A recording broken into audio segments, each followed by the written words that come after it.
কয়টা পান্তা ভাত আছে, লবণ দিয়ে লঙ্কা দিয়ে খেয়ে নে। আজকে রান্না করিনি, বৃষ্টি হচ্ছে তো রান্নাটা করতে পারিনি।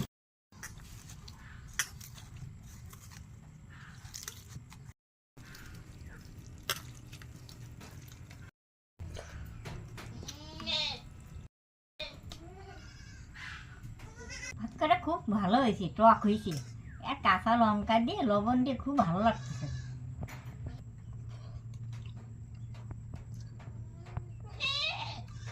মাছ হচ্ছে ভালো হয়েছে, মাছের তরকারি কদিন তেরো দিন খাবো না।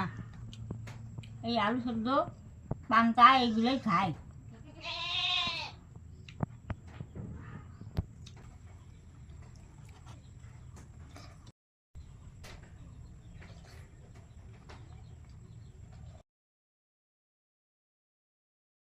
আমার খাওয়া হয়ে গেছে পান্তা ভাত।